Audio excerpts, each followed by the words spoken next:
오늘은 예수님을 모신 자의 변화이란 제목으로 말씀을 상고합니다. 지구상에 많은 국가가 있는데 그 중에서도 가장 좋은 나라가 어디냐 이렇게 물으면 스위스라고 하는 나라가 아주 살기 좋은 나라다. 이제 그런 말들을 많이 하죠. 그런데 단순히 산이 좋아서 물이 좋아서 공기가 좋아서만 살기 좋은 나라가 아니고 여러 가지 종합적으로 그 나라는 안전하고 또 사람들이 사는 수준도 높고 또 그 여러 가지 그 윤리적인 의식도 아주 대단히 높은 그런 나라로 인정을 합니다. 그런데 많은 또 학자들이 그 이유가 무엇일까 하는 것을 연구하는 중에 이제 가장 중요한 영향력이 바로 칼빈이 종교 개혁을 하게 된 그 중심지가 바로 스위스라고 하는 나라였어요. 그래서 칼빈이 종교 개혁을 하되 그냥 단순히 그런 개혁만 외친 게 아니라 아예 사회 제도를 철저하게 그렇게 통제하면서 실천하도록 했기 때문에 건강한 복음의 정신이 그 나라 국민들에게 뿌리 깊이 박혀 있다 하는 것을 인정을 합니다.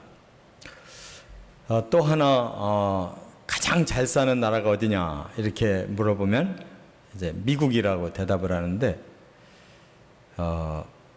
미국이 어떻게 그렇게 잘 사는 나라 또 세계를 움직이는 그런 강한 나라가 됐을까 하는 걸 또 학자들이 연구해 보고 가장 중요한 그 이유를 바로 청교도들이 영국의 성공회에서 박해를 받으니까 그들이 자유롭게 좀 신앙생활을 하고 싶다고 102명이 배를 타고 그 망망대해를 건너서 미국에 들어가서 처음부터 아주 엄격한 청교도 정신 가지고 교회 세우고 학교 세우고 하면서 철저하게 신앙교육을 시켰던 것이 그 기반이 돼서 오늘날 강대국이 됐다 이렇게 보는 견해가 맞습니다. 여기에 중심점이 뭐냐면 바로 예수 그리스도가 계시는 곳에는 변화가 일어난다 하는 것을 강조하는 거예요.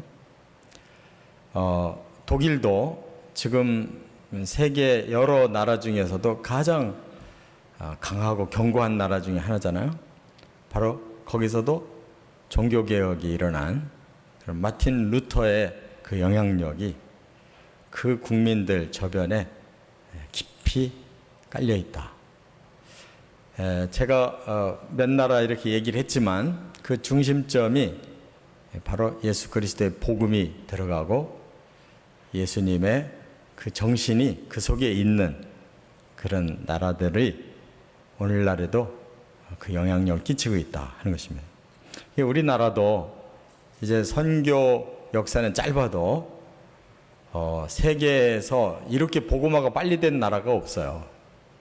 우리는 뭐니 해도 기네스북에 오를 만한 그런 기독교적인 아주 엄청난 역사를 가진 나라가 된 거예요. 그리고 우리는 너무 급하게 또 성숙한 교회가 돼야 된다고 이제 생각을 하고 있어서 그렇지 그렇게 교회가 그 나라에 아주 큰 복음화가 이루어지기까지도 오랜 역사가 흘렀거니와 또 그 기독교 문화가 사회 저변에 큰 영향력을 끼치는 데에도 많은 그 그 역사가 흘렀던 것입니다. 우리나라는 지금 최단 속도로 이렇게 복음화가 되고 또 변화가 되고 있는 중이에요. 그 비결은 이제 오늘 제목처럼 예수님을 모신 자의 변화를 통해서 이루어진다는 거죠. 오늘 본문에 보면 이제 마리아의 찬가, 이런 그 내용이에요. 마리아가 자기 배에 바로 구주를 임신시키겠다고 한 하나님의 말씀을 듣고 순종했더니 이제 임신이 된 거고, 또 자기 친척 엘리사벳도 이미 임신이 됐다라는 가브리엘의 말을 듣고는 확인할 겸 찾아간 거죠. 그래서 두 여인이 만났을 때 두 여인의 배에 이미 잉태되어 있던 아기들이 뛰놀고 두 여인은 성령이 충만해서 축복하고, 이제 끝으로 오늘 마리아가 바로 하나님을 찬양하는 이러한 내용으로 마감이 돼요. 그래서 오늘 본문에는 마리아의 찬가지만 마리아가 시골에 배움이 없는 무지한 여인으로만 알았는데, 오늘 말씀을 보면 그는 아주 영적으로 깊고 풍성한 이러한 진리를 가지고 있다는 거. 왜 그럴까? 바로 하나님의 성령이 깨우쳐 주신 것이죠. 그래서 그 변화는 바로 그 안에 예수를 품고 있기 때문에 하나님이 성령으로 그 마리아에게 임재해 계시고, 성령을 통해서 하나님의 진리가 다 깨달아지고 있다는 거. 우리도 이 원리로 살 때 우리의 내면이 변화되고 또 우리 공동체들이 변화되고 나라, 민족, 세계가 변화될 줄 믿습니다. 세 가지의 변화가 있어요. 첫째는 46절, 47절에 보면 기쁨으로 찬양했다 하는 이 마음의 변화가 일어났어요. 46절에 마리아가 이르되 내 영혼이 주를 찬양하며 내 마음이 하나님 내 구주를 기뻐하였으면. 단순한 얘기 같죠? 그런데 단순한 얘기가 아니에요. 굉장히 깊은 얘기예요. 왜 그러냐? 지금 그 마음에 이제 구주 예수를 잉태한 것이 너무나도 기쁘다는 거예요. 왜? 하나님께 쓰임받는 기쁨, 또 하나님의 일에 자신이 동참하고 있다고 하는 그 큰 보람이 엄청난 마음의 기쁨을 준 거예요. 그래서 분명히 밝혔어요. 내 마음이 하나님 내 구주를 기뻐하였으면 그랬어요. 자기가 괜히 기분 좋은 게 아니라 내 구주가 내게 계시다. 거기에 대해서 너무 큰 보람과 기쁨이 일어났다는 거예요. 그런데 여기 기쁘다고 한 이 단어, 원어가 아갈리아오라고 그러는데, 이 말은 그냥 우리는 기쁘다라고 한 단어만 썼지만 원어는 그게 아니에요. 너무너무 기쁘다, 이런 뜻이에요. 그러니까 마리아는 지금 뭐라고 표현을 더 이상 할 수 없을 정도로 막 기쁘고 기쁘다, 그런 말이에요. 기쁨이 극에 찼다, 이런 뜻이에요. 그래서 그 기쁨이 내 마음에 있다 그랬어요. 내 마음에. 여기 이 마음이라는 원어가 뭐냐면 푸뉴마라고 그러는데, 우리 지정의를 말해요. 나의 지식과 감정과 의지로 이 기쁨을 아주 최대한 느끼고 있다, 그런 뜻이에요. 이런 사람이 행복한 거예요. 내 마음에 생각할수록, 마음에 느낄수록 정말 내가 이렇게 하나님께 쓰임 받고 있구나 하는 그런 그 마음에 자기 결단이 설수록 이건 너무너무 기쁜 거예요. 이건 너무너무 잘된 거고, 어떻게 나에게 이런 일이 이렇게 감격하고 있는 거예요. 그 마음의 기쁨이 이제 어디로 옮겨지냐면 하나님을 위한 찬양으로 옮겨지고 있는 거예요.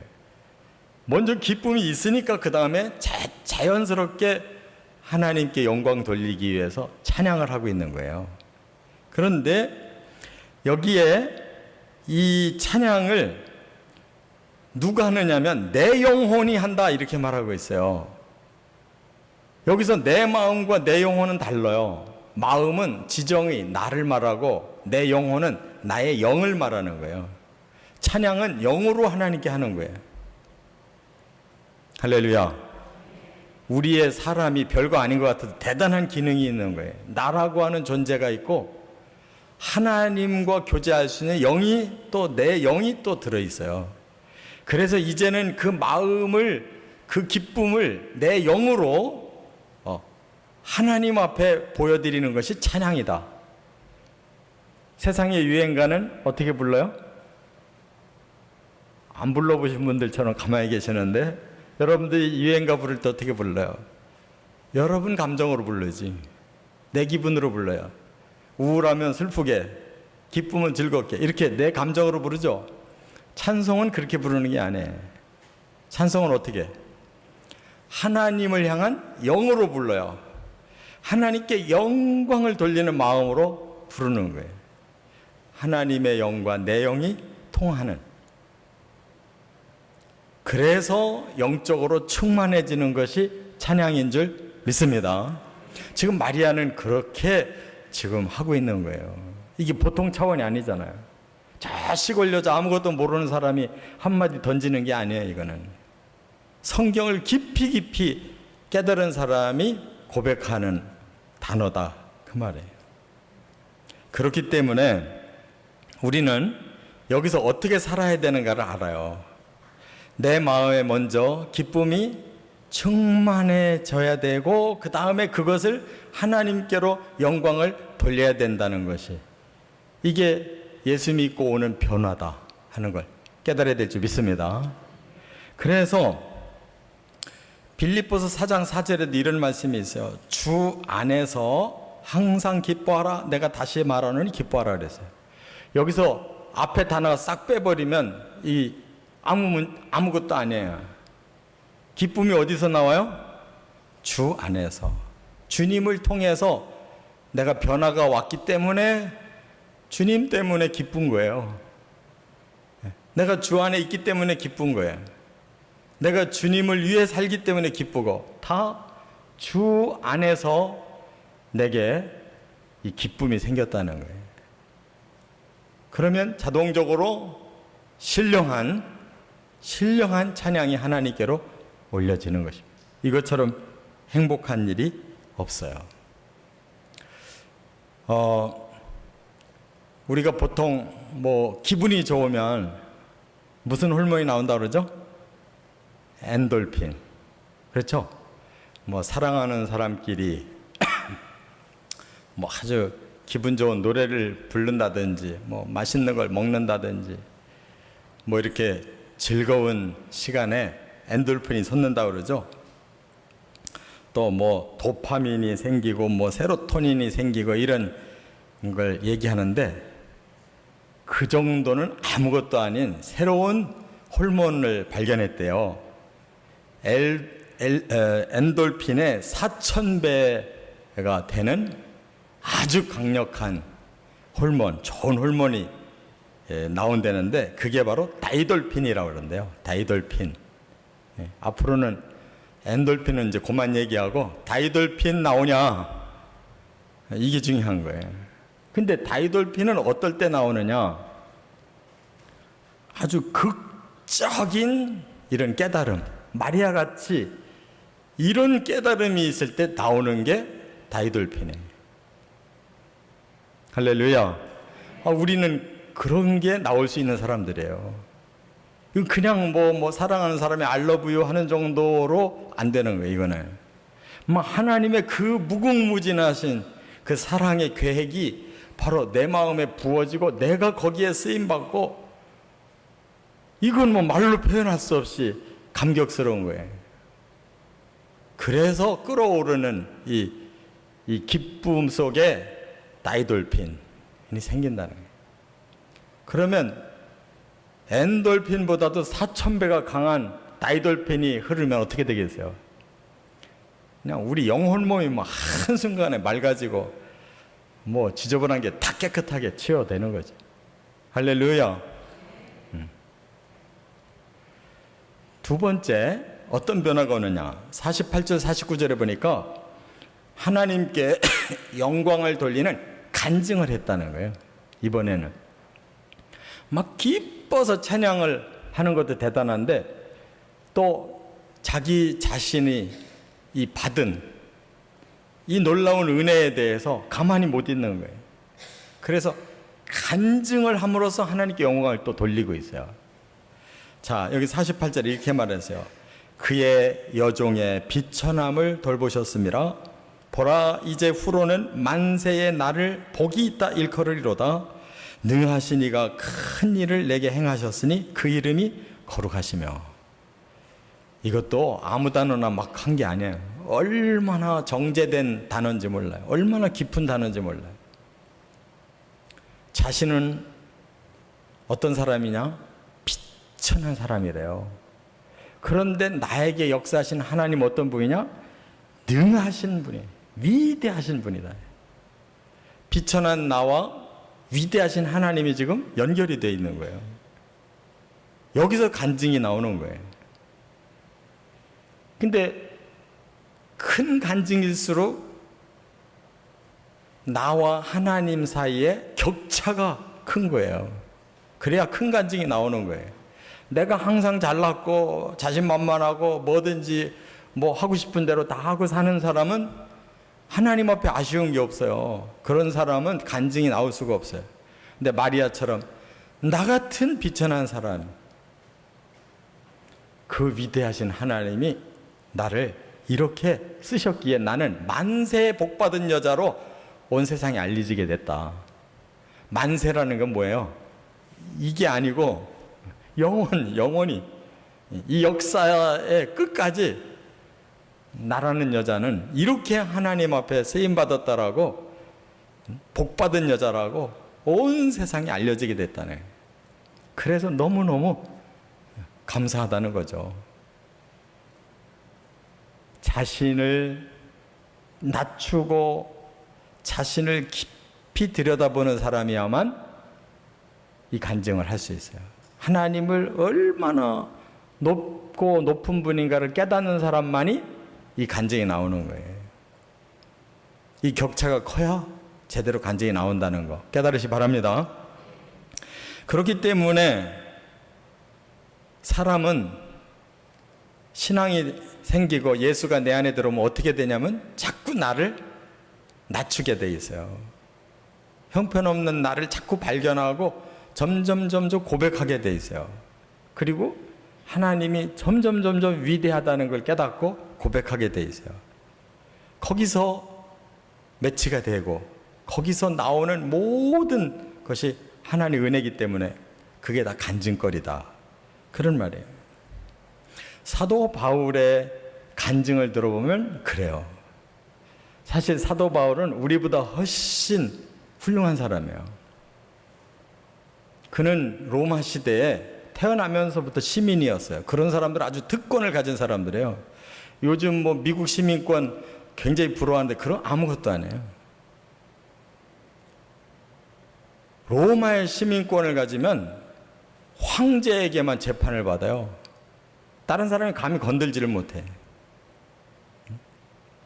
그래서 로마의 군인이 사도 바울을 때리고 호통쳤다가 로마 시민이라는 걸 알고 싹싹 비는 거를 볼 수 있잖아요. 그렇게 대단한 존재, 또 이스라엘 사람으로서 최고의 지성인이에요. 최고의 율법 학자에게 배운 사람이에요. 로마의 그 다소에서 대학을 공부한, 그 당시에 그 다소는 아주 학문이 높은 지역이에요. 그러니까 오늘날 엘리트 중에 엘리트예요. 그런 사람이 그대로는 하나님께 영광 돌리고 간증할 게 없죠. 하나님이 그를 쓰러뜨리고 그의 자아를 다 깨뜨리고 아주 낮은 데부터 출발하는데 자기를 뭐라고 얼만큼 깊이 들여다보고 고백하냐면 디모데전서 1장 12절에 보니까 13절에 전에는 내가 비방자요 박해자요 폭행자였으나 이렇게 말을 해요. 굉장히 나쁜 놈이라는 거예요. 자기 자신이 아주 비방자였고 박해자고 폭행자고, 요즘 같으면 그런 사람 아주 감옥에 들어가서 크게 당하죠. 응? 남 함부로 비방하고 박해하고 폭행했다가는 큰일 나죠. 자기 그런 놈이라는 거예요. 그런데 예수님은 어떤 분이냐면 주의 은혜가 그리스도 예수 안에 있는 믿음과 사랑과 함께 넘치도록 풍성하시다 그랬어요. 그러니까 예수님은 내가 그렇게 박해하고 비난하고 했어도 예수님은 너무너무 풍성한 은혜를 내게 주시더라. 이 격차를 느낀 거예요. 또 그 밑에 보면 뭐라고 그래요? 자기는 죄인 중에 괴수였대요. 험악한 죄인들이 많은 중에서 자기는 최고 악한 괴수, 죄인이었는데 예수님은 영원하신 왕이고 썩지 아니하고 보이지 아니하고 홀로 하나이신 하나님께 존귀와 영광을 돌리는 분이다. 이렇게 자신과 예수님과 하나님을 이렇게 격차를 깨달으니까 그에게서 놀라운 간증이 나오는 거예요. 우리도 그런 깨달음이 있어야 될 줄 믿습니다. 제가 한 사람 소개할게요. 필립 시몬스라는 분이 있는데 미국의 영문학 교수였는데 이분이 30대 초반에 이미 교수가 됐어요. 굉장히 유능한 사람이에요. 뭐 글도 잘 쓰고. 그런데 35살에 루게릭병에 걸렸어요. 이 근육이 다 소멸되는 병. 점점 그냥 마르고 완전히 식물인간 되는 병에 걸린 거예요. 그래가지고 의사가 당신은 5년밖에 못 삽니다. 그런 거예요. 그날부터 이 사람은 이제 막 치열하게 이 싸움을 하는 건데 그는 그때부터 깊이 관찰하는 것이 눈이 열렸어요. 자기는 휴지 한 장을 들어 올릴 수가 없었다는 거예요. 그리고 이전에 전혀 무의미했던 거, 그것이 어쩌면 그렇게 실감 있게 자기에게 느낌으로 오는지, 그걸 글을 쓰는 사람이기 때문에 다 그걸 새긴 거예요. 그래서 얼굴에 물기를 닦아주는 그 모습을 보고도 너무너무 아름답다. 또 누군가 빵에다가 버터를 바르고 있는 그 모습 하나도 너무 아름답다. 왜? 자기는 지금 그걸 못하는 거예요. 할 수가 없는 거예요. 예전에 건강할 때는 아무 감정도 없이 하던 일, 아무 의미가 없던 일이 지금은 그 하나하나가 너무 대단한 일이라는 거예요. 그렇게 관찰력이 생겼어요. 그래서 그가 이제 글을 써서 발표를 해가지고 대히트를 쳤는데 그 글의 제목이 뭐냐면 소멸의 아름다움. 자기가 그동안 했던 것이 다 점점 없어지잖아요. 그러나 그 없어지는 것을 전부 생각해내고 그걸 의미를 부여하고 하나님께 감사하라는 거예요. 그 잠깐 몇 대목을 읽으면 이래요. 우리에게 더 어려운 과제는 고통받는 어린이의 눈동자만이 아니라 고통 자체에서 신을 보는 것이다. 우리는 어린아이가 고통을 받는다면 그것처럼 딱한 일이 없죠. 너무너무 가슴 아픈데 그거보다도 더 어려운 과제가 우리에게 있다. 바로 고통 자체에서 우리는 신을 보게 된다는 거. 그 다음에 해질녘 레드힐 위에 펼쳐진 진홍빛 노을에 대해 하나님께 감사하라. 이제는 노을빛 하나만을 가지고도 하나님께 진정으로 감사할 수 있는 그런 마음이 생겼다는 거예요. 하지만 그 구름을 보는 동안 얼굴에서 모기떼를 쫓아야 하는데 대해서도 하나님께 감사하라. 자기는 그 아름다운 노을을 보고 하나님께 감사하고 있는 동안에 모기에게 쏘이고 있다는 거예요. 그런데 자기가 그걸 할 수 없지만 그 속에서도 감사가, 내가 살아있음에 대한 감사가 느껴진다는 거예요. 이런 예민한 심령이 어디서 나오겠어요? 우리의 인간다움의 신비를 알려주는 모든 것에 대해 하나님께 감사하라. 이 사람은 모든 것이 다 의미가 있는 거예요. 모든 것이. 못 움직이고 하나하나 기능이 소멸될 때마다 그것이 그렇게 내가 할 수 있었던 것이 그렇게 감사한 거예요. 이런 마음 가지고 산다면 감사하지 않을 일이 하나도 없잖아요. 마리아처럼 정말 나는 비천한데 하나님은 너무 위대하신 일을 나에게 하셨습니다 하는 것과 같은 이런 나를 제대로, 낮은 나를 제대로 보고 높은 하나님을 제대로 보고 온전한 간증이 이루어질 줄 믿습니다. 끝으로 세 번째는 50절부터 56절에 보면 복음을 증거했다는 거예요. 이 마리아가 언제 복음을 알았을까요? 온전히 예수를 그가 믿음으로 품을 때 하나님의 성령이 그에게 임재하셔서 그 모든 하나님의 계획을 다 깨우쳐 주시는 거죠.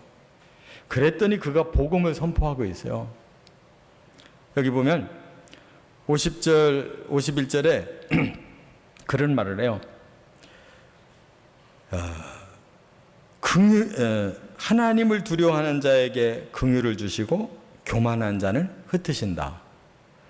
또 하나님이 비천한 자를 높여주시고 권세 있는 자들을 물리치신다. 또 53절에는 줄인 자를 배부르게 하시고 부한 자를 빈손으로 보내신다.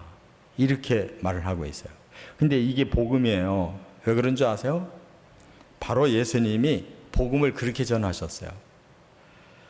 누가복음 4장으로 넘어가면 예수님이 공생애를 딱 시작하실 때 이렇게 선포해요. 18절에 주의 성령이 내게 임하셨으니 이는 가난한 자에게 복음을 전하게 하시려고 내게 기름을 부으시고 나를 보내사 포로된 자에게 자유를, 눈먼 자에게 다시 보게 함을, 눌린 자를 자유롭게, 주의 은혜의 해를 전파하게 하려 하심이라. 이렇게 말씀하고 있어요. 마리아도 그와 비슷하게 이렇게 복음을 지금 증거하고 있어요. 여러분, 복음의 특징이 뭡니까?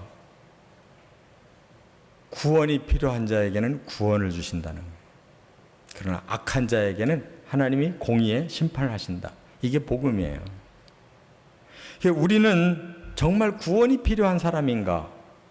나 자신을 깊이 들여다보고 나의 그 죄, 나의 그 허물, 나의 그 부족함을 철저히 깨달을수록 하나님이 나같이 비천한 자를, 나같이 가난한 자를, 나같이 얽매여 있는 자를 구원하려고 내게 복음을 주셨구나. 이렇게 깨달아지는 거예요. 그래서 나는 부자고, 나는 똑똑하고, 나는 높고, 아무것도 아쉬운 게 없는 사람이라 할 때 전혀 구원이 필요 없는 거예요.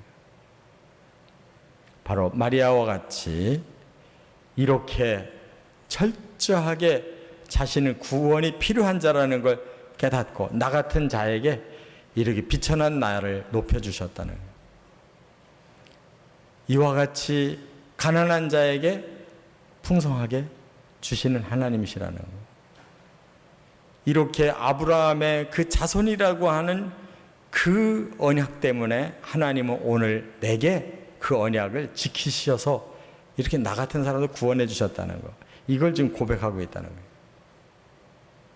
정말 위대한 복음이에요. 휴즈 밀러라는 사람이 복음을 이렇게 간단하게 정의를 했는데 참 깊이 정의를 했어요. 복음은 모든 소망의 성취요. 복음은 모든 철학의 완성이요. 복음은 모든 계시의 해석이요. 복음은 모든 모순된 진리의 유일한 열쇠다. 그랬어요. 너무 멋있지 않아요? 저 이거 찾는데 오래 걸렸어요. 말은 이렇게 간단하게 1분 안에 끝났어도 이거 하나 찾는데 오래 걸렸다고요.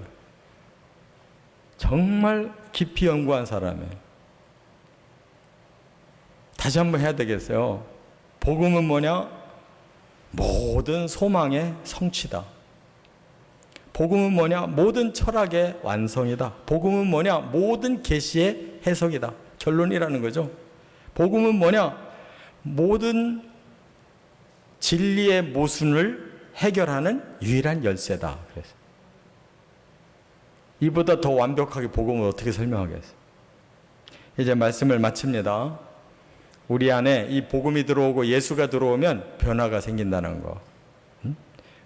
우리 가슴에 기쁨이 생기고 우리의 영을 열고 찬양을 하게 된다는 거. 복음이 들어오면 우리의 그 비천함 속에서 하나님이 주신 그 위대한 삶을 간증하게 된다는 거. 복음이 들어오면 나만이 아니라 나를 통해서 그 복음을 다른 사람에게 증거하게 된다는 거. 마리아와 같은 이런 예수를 모시고 사는 저와 여러분 되시길 주의 이름으로 축원합니다.